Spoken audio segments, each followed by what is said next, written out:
Warmest greetings from Wales on the occasion of your great gathering in Brussels to highlight the growing needs for the recognition of human rights within the country.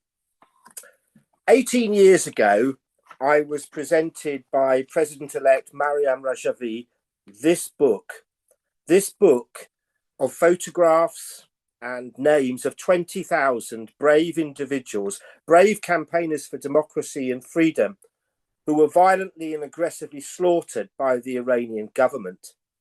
Inside, there is an inscription in which it reads, "A tribute to the lives of noble human beings who, with all their love for life and its beauties, made a conscious decision to reject religious fascism and sacrifice their lives to obtain freedom for the Iranian people."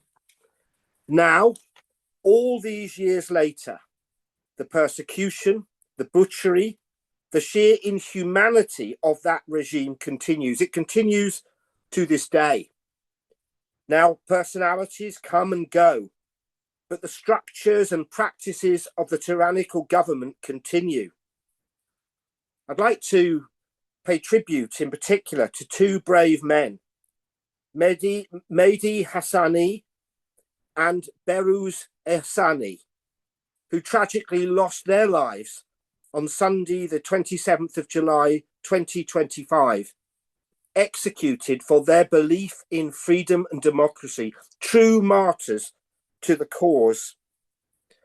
So much for the so-called moderate president, the so-called president, Masoud Peshkian, who has presided over 1,560 executions since July 2024. And we think today also of the 14 brave activists on death row facing imminent death. And we call today for all the governments of Europe to demand their immediate release. How can it be right that our world permits such degradation of basic human rights, the blatant murder of brave men and women whose only crime was to demand what the majority of the world enjoys, namely freedom and democracy? Today, in Brussels and throughout the world, we pay tribute to the thousands of men and women who continue day in, day out to bravely make the case for freedom within the country, to make the case for a free, secular and democratic Iran. The world has woken in recent months to the evil tentacles of the Iranian regime and its exporting of terrorism.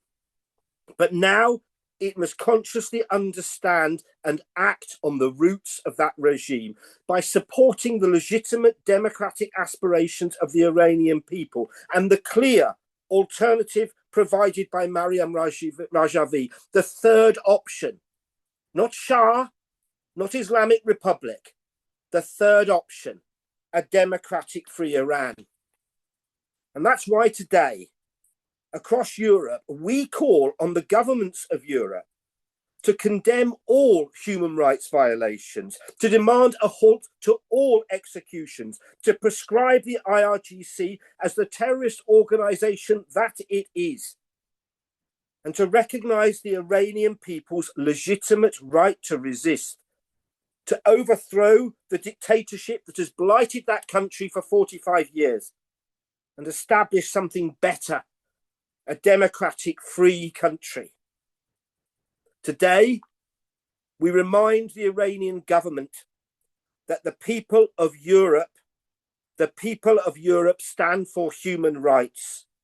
We stand with the people of Iran because history has long shown us that tyranny always fails in the end, and equality, human dignity, and peace will prevail.